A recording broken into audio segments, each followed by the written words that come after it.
we're gonna be legends, gonna get their attention.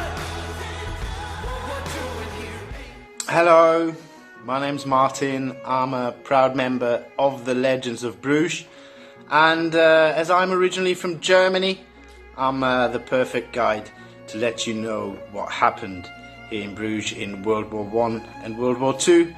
It was pretty much our fault.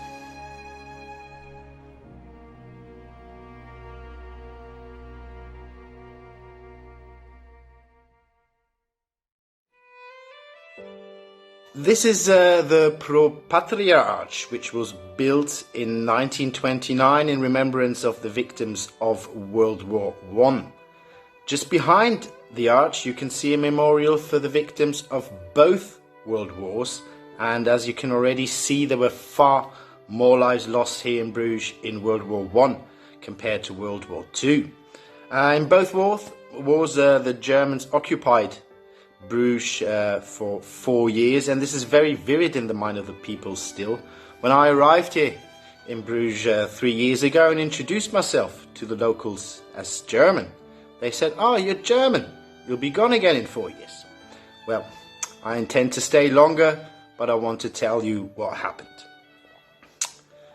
In World War I, lots of young men from Bruges were fighting alongside the British, French and later the Americans on the battlefields of Flanders and north of France, and lost their lives there.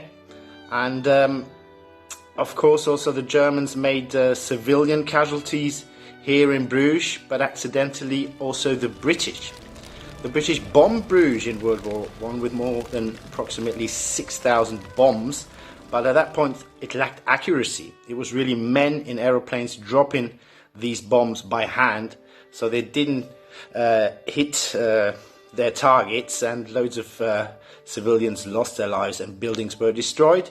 But luckily no major historical buildings were hit.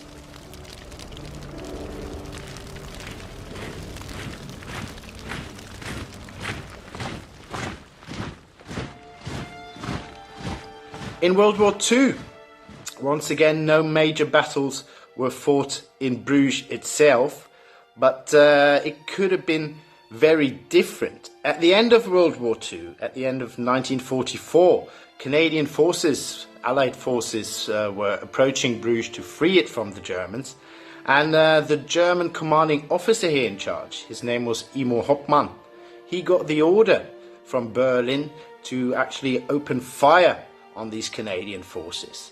But this man, Immo Hauptmann, he refused to take that order from Adolf Hitler because he knew that Bruges would have been destroyed and loads of casualties would be made. So he didn't take out that order. At least one good German guy in these times. And thanks to his brave decision, you can have a look at this wonderfully preserved medieval city, and I can work here as a guide.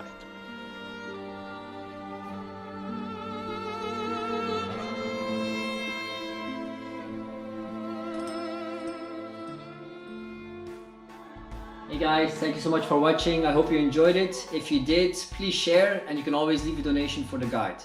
There'll be more videos on our YouTube channel, so subscribe and stay tuned.